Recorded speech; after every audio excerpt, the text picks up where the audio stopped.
Hi అందరికీ, నేను మీ సుభాష్ని. ఈరోజు రెసిపీ వచ్చేసి బొబ్బర్లు వడలండి. ఈ బొబ్బర్లు వడలు మార్నింగ్ బ్రేక్ఫాస్ట్గా, అదేవిధంగా ఈవినింగ్ స్నాక్స్గా కూడా క్విక్గా రెడీ చేసేసుకోవచ్చు.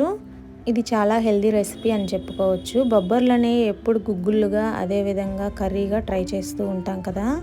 ఇలా కొత్తగా వడలు అయితే ట్రై చేయండి, చాలా బాగుంటాయి. ముందుగా నా ఛానల్ చూస్తున్నట్లయితే లైక్ చేయండి, షేర్ చేయండి, సబ్స్క్రైబ్ చేసుకోండి. పక్కనే ఉన్న బెల్ ఐకాన్ని క్లిక్ చేయండి, అప్పుడే నోటిఫికేషన్స్ అనేవి వస్తాయి.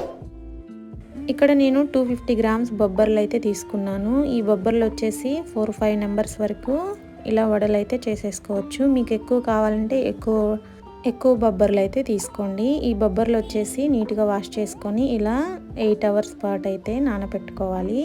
మీరు మార్నింగ్ చేసుకోవాలంటే నైట్ నానబెట్టుకోండి, అదే ఈవినింగ్ చేసుకోవాలంటే మార్నింగ్ నానబెట్టుకోండి. ఇలా మొత్తం నేనైతే మిక్సీ పట్టి ఉంచుకుంటున్నాను. ఇలా మీకు స్మూత్గా వడల్లాగా రావాలంటే ఇలా పిండి అయితే నీట్గా గట్టిగా అయితే కలుపుకోండి. ఇలా నేను చూపించిన విధంగా అయితే రావాలి పిండి.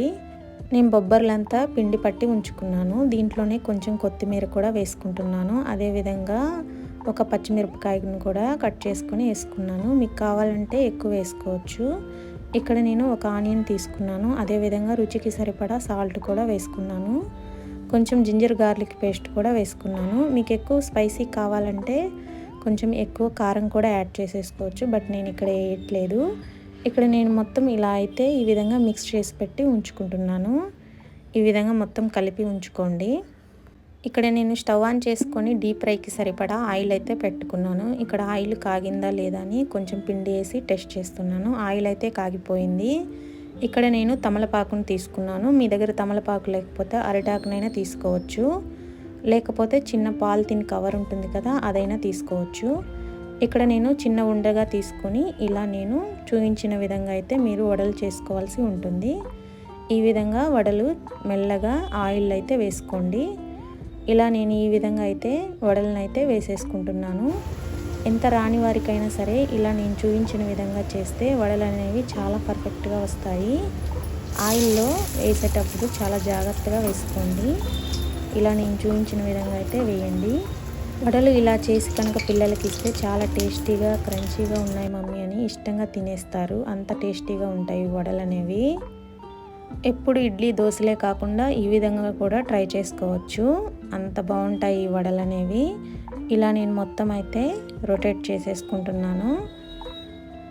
ఇలా నీట్గా రొటేట్ చేసుకొని మీడియం ఫ్లేమ్లో పెట్టుకొని మంట అనేది నీట్గా ఉడికించుకోవాలి. ఇలా లైట్గా గోల్డెన్ కలర్ వచ్చేస్తుంది చూసారా, ఈ టైంలో అయితే మనం ఆయిల్ నుంచి తీసేసుకోవాలి. ఈ విధంగా అయితే నేను ఫిల్టర్ చేసేసుకున్నాను. ఇక్కడ నేను ఒక వాయ అయితే వేసేసుకున్నాను. మిగతా పిండిని ఫ్రిడ్జ్లో పెట్టేసుకున్నాను. ఈ పిండిని మనం 2-3 డేస్ వరకు యూస్ చేసేసుకోవచ్చు.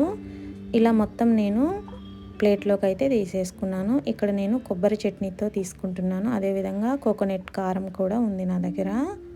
ఇలా చూడండి, చాలా అంటే చాలా స్మూత్గా, ఫ్లఫీగా, అదేవిధంగా క్రంచీగా కూడా వచ్చాయి వడలు అనేవి.